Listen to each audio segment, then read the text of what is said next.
Itu pada prakteknya turunan-turunan dari Undang-Undang Hak Cipta 2014 itu belum dilaksanakan dengan baik gitu. Apa namanya ya? Budaya hukumnya lah. Konsekuensi-konsekuensi dari situ hukumnya lah. Gitu. Budaya hukumnya itu bagaimana dia dijalankan di dalam satu masyarakat itu. Perangkat yang udah ada tapi nggak dipakai itu sebenarnya menandakan bahwa budaya hukumnya belum jalan. Itu penting untuk bisa.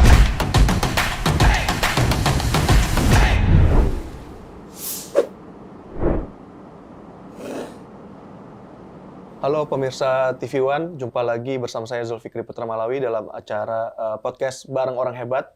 Kali ini kita kedatangan Holil Mahmud. Apa kabar Mas Holil? Waduh, orang Holil hebat Mahmud. Yoi.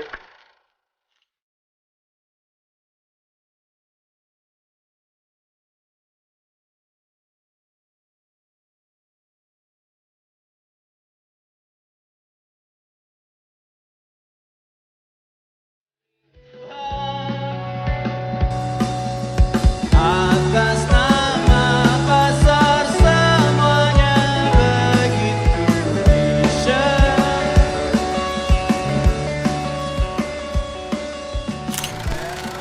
Ini menurut gua memang orang hebat. Kenapa orang hebat? Nanti kita akan dengerin cerita apa aja yang bisa Mas Holil sampaikan di podcast Bareng Orang Hebat ini.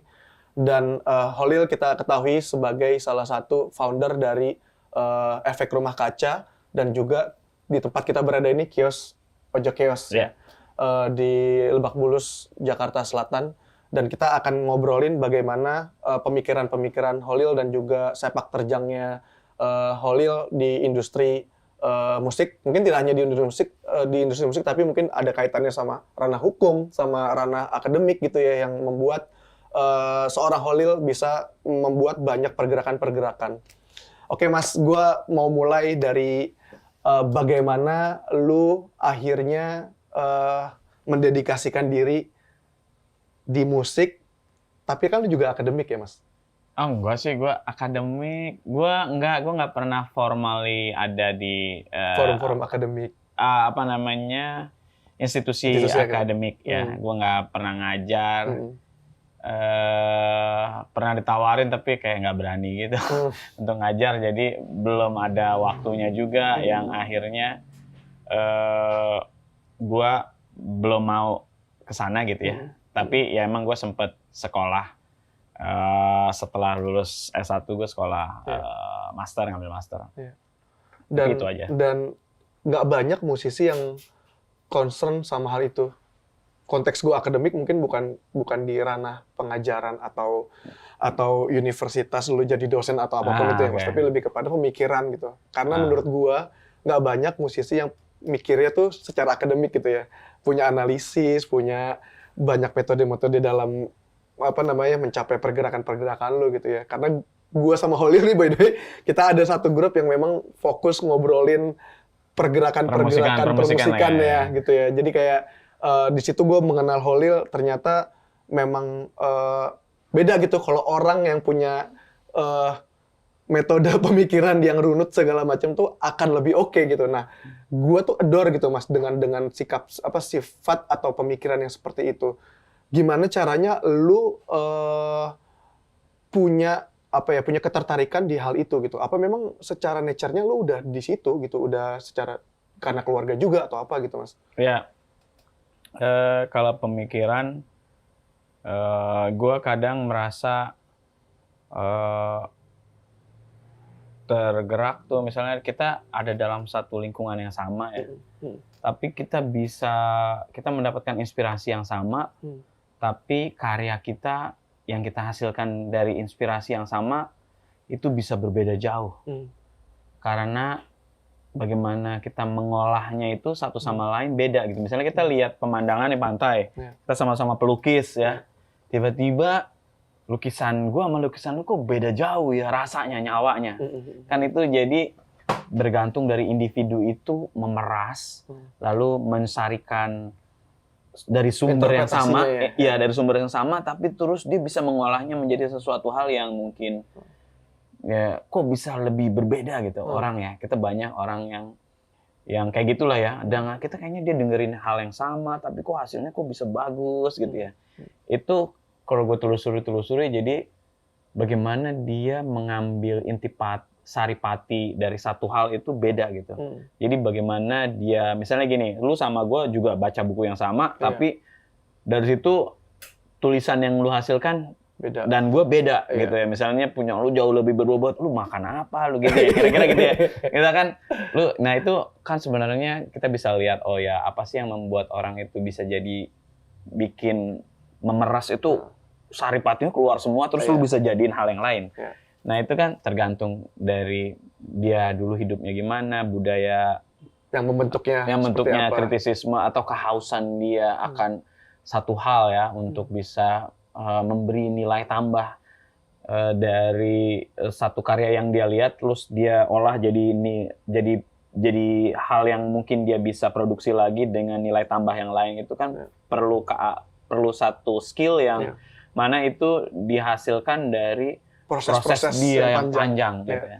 Prosesnya yang panjang. Jadi ya gue merasa gue selalu ingin berubah, dalam artian gue juga bosenan. Nah itu sebenarnya juga salah satu trigger. Untuk ya membuka diri. Gue masih misalnya nih kalau dalam konteks ERK ya, ERK zaman dulu dan sekarang, ERK dulu banyak pergi-pergi nonton festival, ngelihat band-band lain, lalu musik ERK ini tempatnya di mana, mencari sela-sela yang belum terisi oleh mereka juga ya. Selain mungkin memang kita senang sama musiknya itu, tapi kita bisa memetakan ya musik ERK tuh agak di sini nih, nggak mainstream banget, tapi juga nggak terlalu underground. Nggak terlalu underground, tapi secara muatan lirik juga tempatnya di sini gitu. Nah itu kita masih sering ya. Sampai sekarang ternyata walaupun kita nggak sering ke tempat banyak band gitu ya, nggak sesering zaman dulu, tapi kita punya tempat sekarang yang orang bisa main gitu. Akhirnya dari situ kita nggak perlu pergi-pergi jauh-jauh untuk ngelihat perkembangan. Ya di sini salah satunya di kios ini kita ngelihat perkembangan musik gitu ya. Dari situ kita belajar juga dari yang muda-muda apa sih sebenarnya yang menarik yang ditawarkan sama mereka gitu. Lalu mungkin kita bisa terapkan nggak di musiknya RK seterusnya gitu. Jadi kita emang berusaha terus berubah gitu ya, selain kitanya memang bosen dan kadang-kadang memang nggak ada rem juga untuk eksperimen dalam hal yang kecil-kecil aja, misalnya kayak musiknya geser dikit-dikit gitu ya, tapi kita nggak pernah canggung untuk melakukan itu, sehingga kalau ngelihat warna musik RK ya emang geser terus, dan itu menurut gua membantu sih, sehingga kita nggak gagap. Zaman berubah terus, kitanya juga harus berubah menyesuaikan gitu. Dalam hal kehausan akan topik yang akan diangkat itu, gue juga selalu membuka diri, membaca banyak hal untuk bisa menyerap apa yang membuat kita gelisah, masyarakat gelisah, diri kita gelisah gitu ya. Dan mungkin semakin tua semakin hati-hati, karena semakin banyak membaca semakin takut salah, semakin semakin lebih ingin lebih holistik pandangannya gitu. Jadi emang pandangan dan dampak nggak sih? Nggak tahu juga ya kalau dampaknya, kita belum pernah ngukur. Belum pernah ngukur, tapi paling nggak ya untuk bisa mencapai itu, atau misalnya kemampuan menulis gua rendah nih ya sebenarnya gitu ya, mungkin dalam hal produktivitas gitu, misalnya gue bikin lagu itu suka lama banget gitu, akhirnya ya udah gue harus banyak baca gitu. Dan itu terjadi juga atau didukung juga dengan sekarang punya toko buku juga kan, jadi sebenarnya kita bisa memilih buku-buku mana yang bagus buat mensupport delivery cara kita menulis gitu ya, delivery. Jadi menurut gue perkembangan ERK dalam delivery baik secara musikal maupun lirik masih dalam track yang benar. Kita menuju ke sesuatu hal yang kita belum tahu sampai di mana, tapi kita puas dengan perkembangannya. Dengan prosesnya dan perkembangan. Iya, dengan prosesnya gitu. Zaman dulu gue kayak gini karena pengetahuannya kayak gini. Sekarang bergeser terus gitu ya. Walaupun dalam titik-titik tertentu kita bisa menghargai gitu. Tapi sebagai diri kita sekarang gitu kita ngelihat itu ada kelemahan sebenarnya ini ya. Aransemen harusnya mungkin bisa kesini aja gitu. Itu kita bisa analisis sekarang gitu ya. Kita coba kalau kita punya song structure kayak dulu, berarti sekarangnya tuh kegagalan-kegagalan zaman dulu waktu album pertama kedua itu kita benahi di album berikutnya. Itu terus sih kita lakukan evaluasi sehingga ya kita bergeser terus-menerus dan nggak tahu sampai kapan ya kita emang kayaknya yang ajak adalah perubahan itu ya. Perubahan terus-menerus. Keniscayaan itu ya, perubahan itu Iya adalah keniscayaan. sih, iya kayaknya karena dunia kita berubah terus juga. Kita jadi emang. Tapi yang menarik Mas dari itu kan dari proses lu berkaryanya gitu ya. Tapi di luar karya lu sebagai individu kan juga aktif banget tuh menyuarakan katakanlah edukasi. Buat gua adalah lu banyak mengedukasi dengan pandangan-pandangan yang progresif ya di musik gitu ya, terutama dalam hak dan hukum yang kita banyak nggak tahu nih gitu ya. Yang belum lama ini tuh kan soal royalti apa segala macam gitu ya. Di situ lu banyak memberikan pandangan yang mana memang diterima bahkan sama senior-senior gitu. Dan akhirnya mereka sangat mengandalkan lu untuk menyertakan pemikiran lu di dalam organisasinya gitu. Nah itu boleh cerita nggak Mas, kekhawatiran terbesar lu apa sih sampai akhirnya lu benar-benar mau intuit banget gitu dengan kondisi ini gitu. Sebenarnya gue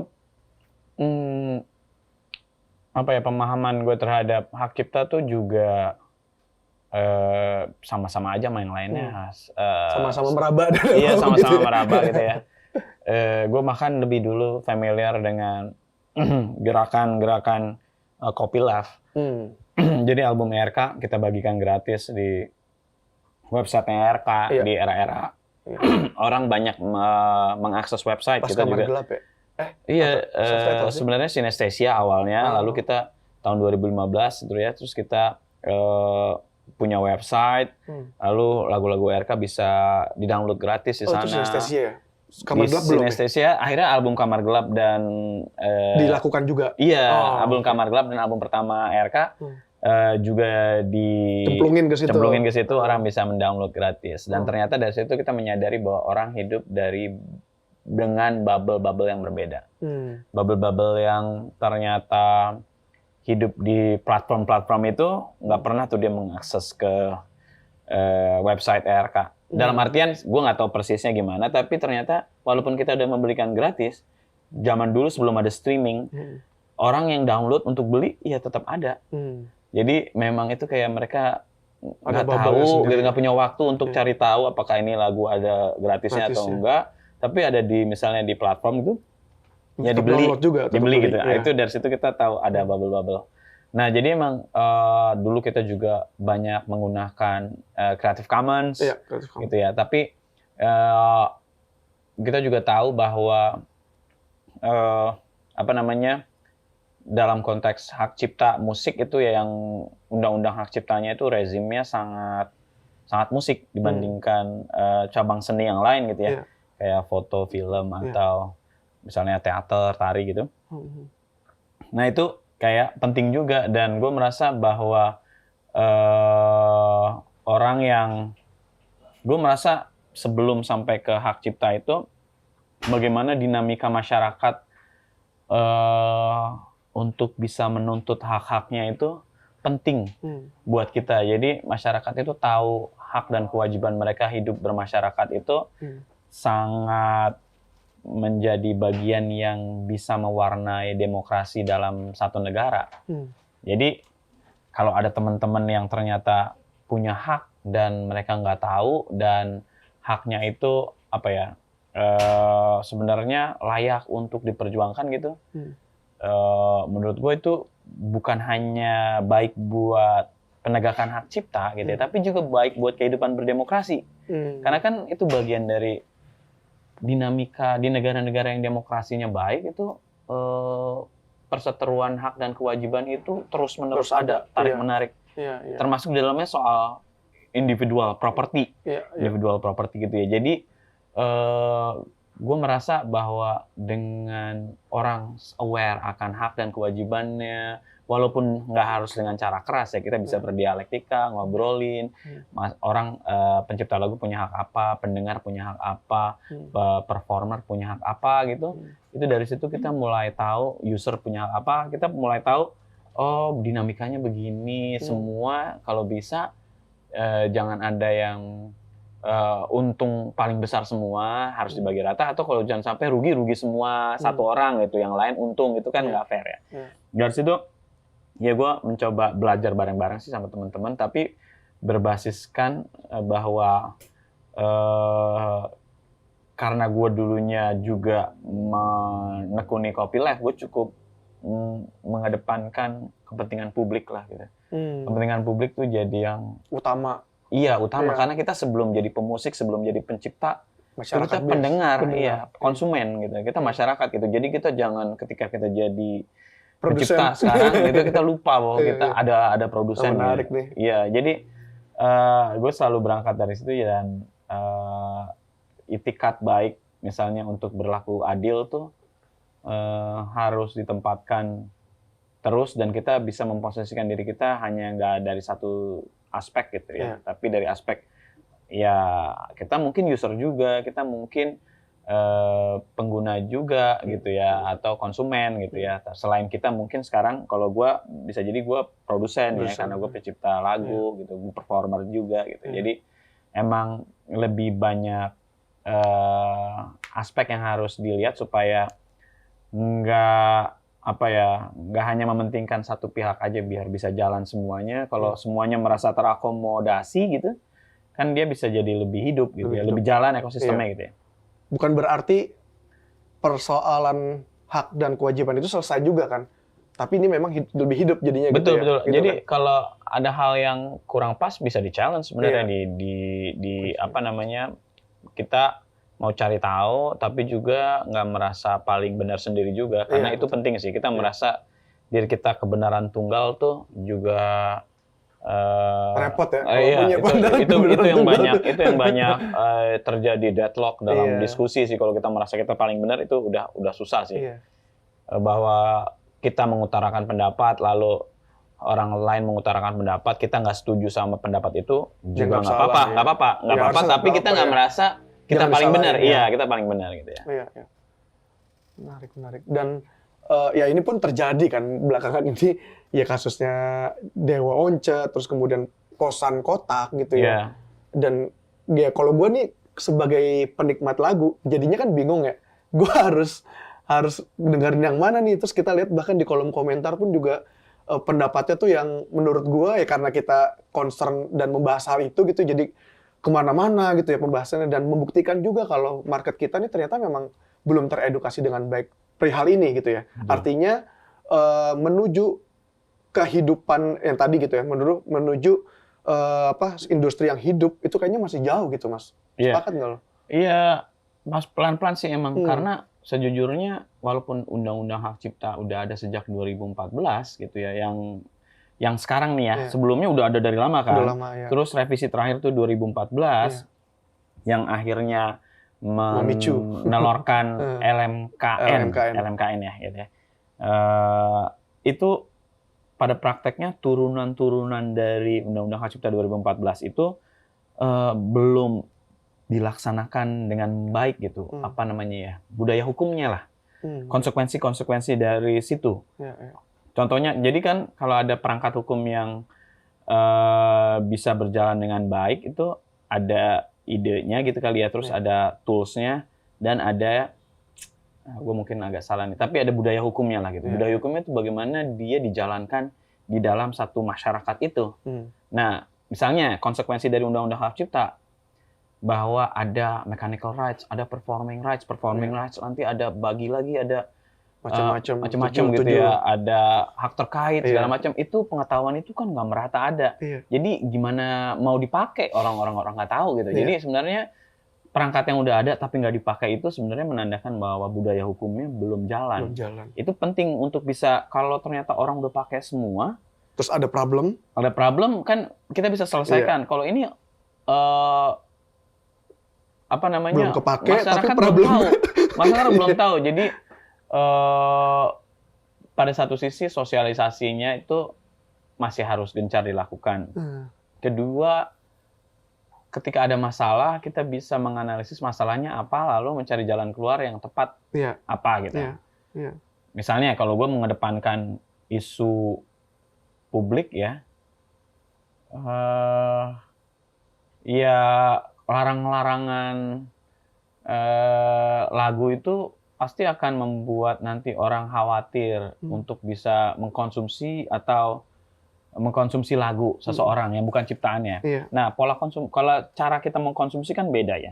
Zaman dulu tuh jelas batasannya antara produsen sama konsumen. Kalau zaman sekarang kan udah cair ya antara orang itu sebenarnya dia konsumen tapi dia produsen juga, produsen kebudayaan lainnya gitu. Prosumen ibaratnya gitu.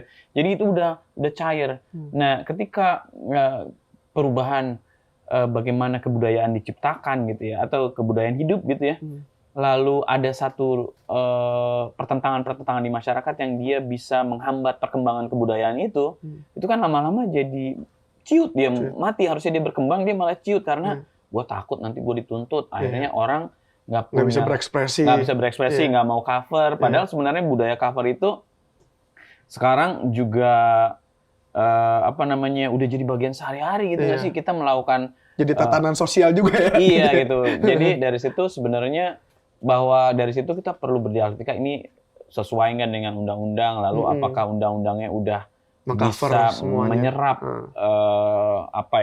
semangat zamannya sekarang ini. Kalau dia enggak, berarti apa yang harus kita adaptasi lagi gitu, karena biasanya memang perangkat hukum selalu terlambat.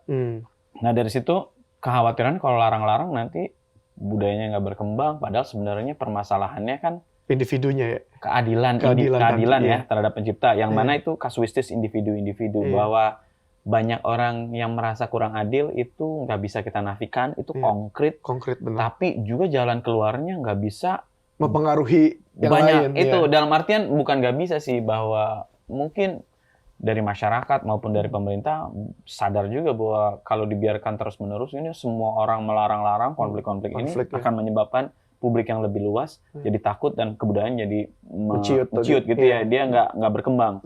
Jadi emang bisa jadi Dirjen Kebudayaan mesti ikut turun tangan untuk bisa mencari jalan tengah gitu. Yang pasti sebenarnya gini, ketidakadilannya itu apa ya, karena rupiah pembagian. Pendapatan ekonomi kan itu real ya, karena real. Tapi juga kalau dari argumen-argumen yang kita dengar adalah bahwa moral. Apa? Ada moral juga di bawah-bawah kan? Iya, kalau moral sih mungkin itu jelas ya, harus ya, bahwa moral penciptanya siapa itu harus di acknowledge, nggak boleh ada terpinggirkan gitu. Lalu misalnya kalau dia pendapatan performer lebih besar daripada pencipta lagu, pencipta lagunya itu kurang mendapatkan manfaat gitu. Oke, akhirnya mungkin regulasi yang ada gimana? Sekarang kalau nggak salah 2% dari apa gitu ya, pencipta 2%. Lagu dapat. Emang itu udah jalan atau belum gitu ya? Kalau itu belum jalan, pantesan aja nggak dapat gitu. Karena sebelum tahu apakah kebudayaan, tadi kan budaya hukumnya ya, orang dijalanin apa enggak itu, jangan-jangan orang udah pada minta naik tarifnya kurang tuh. Padahal sebelumnya sebenarnya mungkin karena dia belum dijalankan dengan baik, jadi tarif yang 2% ini terasa kecil, belum dinikmati oleh si pencipta lagu. Iya mungkin ya gitu ya, belum dinikmati. Gue nggak dapat apa-apa tuh dari karya gue karena ya emang belum dikelola dengan baik kali. Oke, berarti kan permasalahannya bukan di hukumnya, bukan di aturan. Iya, soal apanya ya, kekuasaan untuk bisa melarang atau enggak, tapi sebenarnya implementasinya nih 2% ini belum jalan dengan maksimal sehingga belum dapat manfaatnya. Kalau udah jalan dengan maksimal tapi manfaatnya kecil, baru kita ngomongin tarif. Kalau kita ngomongin tarif mau naik, berarti usernya kumpul nih, mungkin nggak lu bayar segini. Kan kita nggak bisa ujuk-ujuk orang nggak pernah biasa bayar royalti, tiba-tiba disuruh bayar royalti yang mahal. Nanti orang malah menghindar. Kan sebenarnya undang-undang 2014 itu muncul karena pada tahun 2011, 2012 orang bayar royaltinya itu mahal dalam artian yang nagih bukan satu orang. Iya, banyak orang. Banyak orang kan mahal juga sebenarnya kan kalau cuma jadi yang nagih. berkali-kali. Iya, jadi berkali-kali kan mahal juga Iya. gitu. Jadi dari situ aja udah ada preseden. Kalau kita belum terbiasa bayar royalti, tiba-tiba harus bayar royalti mahal. Dalam konteks 2011-2012 itu adalah berkali-kali bayar ya. Itu kan orang jadi protes. Akhirnya muncul 2014 undang-undang itu, LMKN ada untuk jadi satu pintu iya. payungnya. Nah ini kan sama. Jadi coba dulu 2012 orang terbiasa dulu bayar yang 2%. Iya. Kalau nanti dia yang 2% itu udah maksimal tapi masih aja dirasa sedikit nggak fair, iya. Ya kita naikin bisa juga tuh. Nah dari situ sebenarnya peran pemerintah itu untuk bisa memberikan penjelasan ke publik yang luas itu penting banget sih. Iya. Termasuk bukan hanya hukum ya, tapi kebudayaan. Karena ini kalau orang larang terus ya, kebudayaannya menciut. Jadi kita sebagai publik juga dirugikan. Dan lo khawatir? Gua khawatir karena gue sebagai pendengar musik gue juga jadi takut ya. Iya, gue juga takut gitu ya.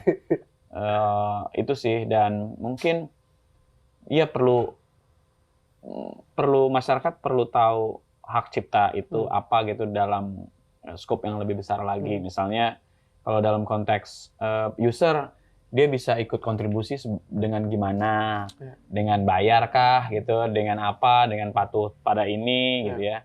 Kalau emang dia mau support artis tertentu ya dia mungkin bisa cari tahu lagi gimana cara supportnya gitu ya. Lalu masing-masing itu tahu hak-haknya juga ya, termasuk performer sama pencipta gitu. Jadi meminimalisir potensi konflik. Misalnya kan kalau di luar negeri kalau kita rekaman itu ada lognya, records. Ya kalau kita masuk studio ada recordsnya. Harusnya kan dengan sudah dipecah-pecahnya hak-hak itu sebuah keniscayaan kita harus punya catatan itu. Kita nggak punya. Itu kan artinya sebenarnya undang-undang hak cipta yang udah menyediakan jalurnya itu belum kita gunakan jalurnya. Sehingga kita masih sering ada dispute. Enggak, gue pencipta lagunya gue paling banyak di sini proporsinya. Enggak, waktu itu gue juga bikin note ini gue gitu. Ini kita ribut lagi. Sering ribut antar band gitu ya, antar pencipta lagu. Bahkan mudahkan ada yang dia merasa menciptakan tapi namanya nggak dia acknowledge, dia nggak pernah dapat share. Itu kan juga potensi konflik. Nah itu harusnya dengan adanya Undang-Undang 2014 itu kita berubah semua nih. Perilaku idealnya. kita, iya idealnya berubah semua. Kita masuk studio kita catet, nanti jadi itu bagian untuk metadata lagunya juga fungsinya kita catet siapa aja yang kontribusi, yang nggak kontribusi. Kalau bisa keluar dari studio dulu deh biar nggak nantinya ke depannya nggak ada konflik. Itu kan penting juga. Itu harusnya turunan dari terciptanya adanya Undang-Undang 2014 itu yang sudah mengakomodir berbagai hak itu. Jadi menurut lu 2014 tuh sebenarnya udah ideal ya? Kalau sekarang sesuai zaman belum, tapi itu udah ada, itu udah jadi ketentuan hukum kan. Ya udah kita ikutin dulu aja. Karena kita mau rombak itu kan mahal juga, belum tentu lama juga gitu ya. Kecuali ada dorongan yang kuat seperti waktu 2011 2012, dorongan yang kuat itu orang nggak mau bayar, Horeca nggak mau bayar royalti karena ditagih berkali-kali, akhirnya muncul Undang-Undang 2014 sekaligus ngedandanin undang-undang sebelumnya itu ya, yang mungkin dirasa udah kurang pas lagi karena zaman udah berubah. Tapi sekarang zaman juga udah berubah nih. Sebenarnya kita harus menginventarisir mana-mana aja dari aspek-aspek undang-undang hak cipta yang udah harus ikut direvisi supaya lebih pas lagi dengan situasi sekarang. Gitu. Itu juga. Cuma poinnya di Undang-Undang 2014 belum dijalankan dengan baik aja kan? Yang udah ada itu belum dijalankan dengan baik sehingga ya masih banyak keluhan-keluhan. Padahal sebenarnya zaman terus berkembang. Ya. Jadi kayak ketika lu emang zaman nggak bisa dibendung nih gitu ya. Tapi sayangnya lu di undang-undang yang udah dibentuk pun juga nggak melakukan gitu kan. Jadi jadi kayak double problem gitu nggak sih? Iya betul. Jadi kita selalu keteteran untuk mengikuti perubahan zaman dan regulasinya bahkan udah bisa mengakomodir, tapi perilaku kita belum. Ya, perilaku kita gitu belum. Kan? Bahkan lebih telat daripada regulasi yang udah ada. Harusnya kan perilaku kita lebih cepat daripada regulasi. Ini ternyata dalam konteks yang undang-undang hak cipta yang cukup kompleks, kita juga masih belajar gitu kan ya. Terus ada perubahan, kita belajar gitu ya. Dan sedikit yang bisa menguasai itu dengan cepat gitu. Itu juga masih ketinggalan sih penerapannya ternyata. Dan ngomongin perilaku, ini kan emang sebenarnya menjadi akar masalahnya kalau buat gue, bukan undang-undangnya gitu. Kalau dalam konteks sekarang nih, perdebatan sekarang. Gue pengen tahu dari kacamata lo, Mas, perilaku kita ya Indonesia gitu ya, masyarakat memang jauh dari apa namanya, keidealan untuk berada di dalam tatanan aturan regulasi gitu ya, berada dalam regulasi, atau kita memang yang harus dibenahi itu perilaku kita dulu gitu, nggak usah ngomongin regulasi dulu deh gitu. Kalau masyarakat tuh, yang gue baca-baca ya secara sosiologis, masyarakat Indonesia tuh patron, klien gitu. Dalam artian apa namanya, kalau ada kalau ada patron mereka tuh jadi lebih mau ngikutin. Gitu. Itu terjadi di berbagai bidang gitu ya. Kalau dalam konteks ini ada satu patron yang sangat didengar sama publik kan, diikutin apakah dia benar atau enggak. Salah, gitu ya. Itu pokoknya udah kayak paling benar aja gitu ya. Begitu juga dalam banyak hal lah gitu. Dalam pemilu juga atau cara berdemokrasi orang emang kita sangat patron dan klien gitu. Jadi masyarakat itu ngikutin patronnya. Dalam hal ini bisa tokoh, bisa pemerintah gitu. Jadi dengan memahami situasi seperti itu, kayaknya penting pemerintah untuk lebih bold. Statementnya lebih bold. Karena banyak orang yang ngikutin pemerintah kok. Terlepas pemerintahnya itu mungkin dalam kasus-kasus yang berbeda, menurut gua misalnya gitu ya, wah ini kok penempuh jalannya begini gitu ya, itu nggak tepat gitu ya. Tapi yang ngikutin pemerintah banyak.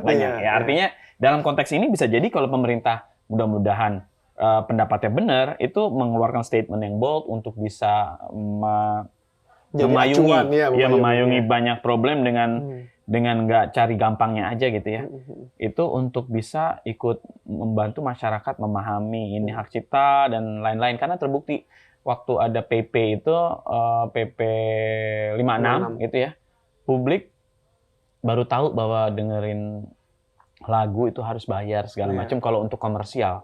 Padahal sebenarnya itu kan udah 2014. Jadi hampir 7 tahun nggak ada perkembangan yang baik gitu deh, atau nggak ada pemahaman yang baik dari masyarakat gitu. Padahal gue pernah baca dalam satu wawancara antara, gue lupa wartawan, dengan sutradara Werner Herzog kalau nggak salah, di satu kafe di Eropa gitu. Jadi ketika diwawancara gini, dia tiba-tiba, kita keluar aja.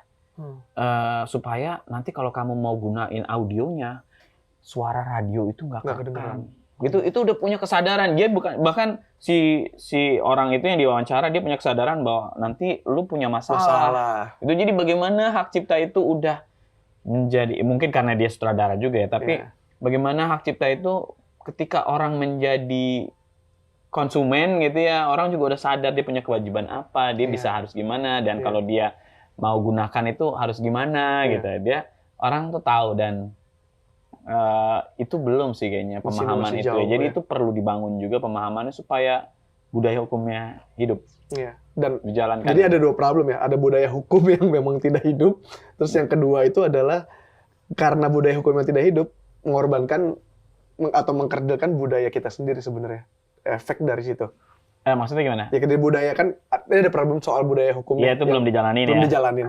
Okay. Impact dari situ adalah budaya kita akhirnya juga bisa jadi kerdil. Iya, kalau tadi ada larang-larangan itu kita menciut-ciut. Gitu kan? Iya, betul. Kalau jadi sifatnya orang jadi melarang-larang, merasa paling punya kekuasaan. itu kan perdebatan esensial tuh. Kita jadi punya properti apa enggak? Apakah karya itu beneran ciptaan kita? Apakah kita itu menciptakan semuanya dari karya itu? Apakah kita menciptakan not, kita menciptakan bahasa, kita menciptakan itu kan sebenarnya esensial banget ya. Kita ini menciptakan apa gitu? Apakah nggak ada unsur yang kita dapatkan dari publik? Lalu seberapa jauh publik harus dinomorsatukan, dikedepankan? Karena sebenarnya kita hanya menambahkan esensi sedikit aja dari apa yang sudah ada. Dari apa yang sudah ada. Kita kan kita nggak menciptakan scale-nya udah ada dari tahun berapa. Dalam teori musik tuh scale udah ada dari zaman Instrumen Yunani. juga udah ada. Instrumen udah ada gitu, bahasa udah ada. Kita nggak bikin tata bahasa sehingga orang bisa mengerti apa yang kita sampaikan, kan itu kan bukan kita yang nyiptain gitu. Apa ya. penilaian lu untuk orang-orang yang seperti itu, Mas? Iya, mereka harus tahu bahwa mereka itu apa ya, kekuasaan Bukan mereka. Tuhan, ya? Iya, mereka sedikit banget kekuasaannya. Kekuasaan itu sedikit, jadi jangan merasa paling punya kekuasaan lah, malu lah, kita kecil gitu. Kita kecil, jadi kita tuh bagian dari publik yang kita memanfaatkan yang udah ada banyak gitu. Jadi kita menambahkan value mungkin ya, menambahkan value dengan buat karya kita, tapi itu juga nggak besar. Lagi-lagi jangan meninggalkan publik itu tadi ya. Kita mendapatkan manfaat dari bagaimana dikelolanya hak cipta untuk kepentingan publik. Jadi kan dibatasi, dia nggak hanya milik kita terus-menerus, beda kan dengan kita punya tanah gitu. Kita punya mobil itu bisa jadi milik kita terus-menerus gitu ya. Dalam situasi yang normal gitu ya. Soalnya ini intangible juga kan? Iya gitu. Satu gitu. Iya. Dan ya dia emang nggak bisa kita anggap kayak kita punya barang biasa gitu. Karena manfaatnya itu juga banyak. Manfaatnya juga banyak. Lu mengambil manfaat dari publik juga banyak kan istilahnya gitu ya. Jadi nggak bisa lu klaim sebagai itu kekuasaan lu sendiri gitu ya. Iya, pada kenyataannya emang itu tadi, lu nggak nyiptain bahasa, lu nggak nyiptain apa, lu pada satu titik lu mengambil manfaat yang banyak dari hal yang sudah ada di publik sehingga akhirnya dibatasi. Oh ya, untuk kepentingan publik, hak cipta lu dibatasi 70 tahun setelah meninggal, si itu masih bisa dikelola untuk manfaat ekonomi gitu ya. Orang boleh menduplikasi segala macam tanpa harus bayar supaya kebudayaan itu berkembang gitu ya. Gitu kan, itu kan perdebatan ke teori hukum kepemilikan yang kayaknya kalau karya itu beda ya dengan kepemilikan kayak misalnya properti tanah gitu atau aset-aset lainnya gitu. Oh, jadi mesti dilihat dari sudut yang berbeda. Konsekuensinya gitu sih. Anjir. Nah, gini nih kalau maksud gue kan yang kenapa tadi di awal gue bilang pemikiran lo ini runut banget gitu ya, karena menurut gue memang mesti banyak duplikasi orang-orang seperti lo ya di industri ini gitu supaya penjelasan kenapa? Oh, supaya penjelasannya tuh juga bisa termanifest dengan baik gitu loh, Mas. Dan terkait hal ini, gue pengen tahu juga, ketika lu berada di efek rumah kaca, lu membentuk efek rumah kaca, apakah dari awal lu sudah melakukan pemikiran yang tadi gitu, yang akhirnya lu membentuk karya-karya lu sekarang gitu, kesadaran-kesadaran itu apa sudah tumbuh di awal, atau justru itu lu berkembang seiring lu juga belajar dan baca-baca terkait banyak teori ini gitu? Iya, gue baca sih, tapi gue juga haus akan banyak pengetahuan yang gue belum tahu ya. Terus ya salah satunya mungkin supaya gue bisa terus tercerahkan ya gue harus banyak asupan kan. Gue harus banyak dengar musik supaya musik gue bisa berkembang. Gue harus banyak baca supaya pemikiran gue bisa berkembang gitu. Jadi itu yang jadi apa ya, yang jadi metode yang gue lakukan lah gitu. Gue nggak boleh diem aja nunggu diajak-ajak ya, nunggu diajak-ajak atau nunggu dibisikin, dikasih asupan gitu. Gue harus cari sendiri asupan itu untuk bisa terus apa ya, nggak pengetahuan yang gitu-gitu aja gitu di guanya, baik secara musikal maupun ide-ide substansi yang mungkin bisa berguna buat lagunya Efek Rumah Kaca gitu misalnya. Dan Efek Rumah Kaca sejak awal selalu melakukan kritik sosial gitu ya. Sempat ada momen di mana ketika band-band lain melakukan hal yang sama diasosiasikan dengan kayak RK lo gitu kan. Lu sempat menyadari hal itu nggak? Atau justru sebenarnya kritik sosial udah lama juga ya, Iwan Fals juga melakukan, bahkan lebih tajam gitu. Dan asosiasi-asosiasi yang dikaitkan dengan Efek Rumah Kaca tuh lu nyaman gak sih, Mas? Atau ini justru jadi mengganggu ini masyarakat atau musisi-musisi lain, kenapa jadi mudah banget mengasosiasikan satu hal gitu? Gue nggak mikir kesana gitu ya, dalam artian bahwa bagaimana mereka bikin lagunya itu mencontoh atau ngikutin RK atau enggak gitu, gue nggak tahu. mikirin Gue itu. nggak pernah mikirin itu, dan gue merasa bahwa kritik sosial ya emang dari dulu juga udah ada seperti yang lo bilang tadi gitu ya. Iya. Ada Iwan Fals, ada macam-macam. Tapi yang yang mengganggu menurut gue adalah dengan banyaknya musik yang muncul yang nulis soal hal-hal itu tadi, kritik sosial, politik gitu ya. Itu sangat sedikit dari zaman dulu, walaupun ada tapi sangat sedikit. Karena dugaan gue ya karena kita memang dibentuk untuk menyadari atau dibentuk untuk memahami fungsi musik tuh hiburan aja sih. Iya, jadi dari situ sebenarnya tuh yang membuat bahkan sampai sekarang ya masih ada tuh kalau kita dengar musik udahlah nggak usah jauh-jauh dari cinta-cintaan, dari politik. Nggak usah dekat-dekat politik lah, musik aja gitu. Padahal sebenarnya emang bisa ya kita memisahkan itu.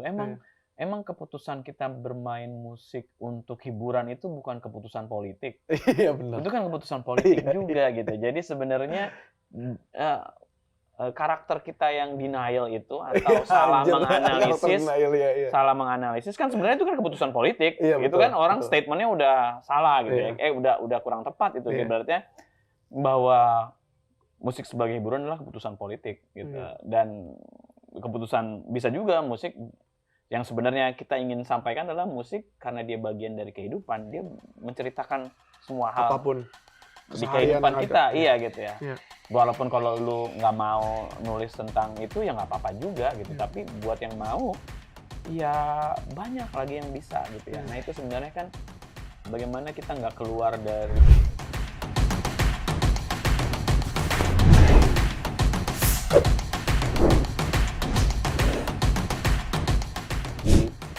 rongrongan doktrin bahwa musik adalah hiburan itu udah lama kan, sejak Orde Baru 32 tahun kita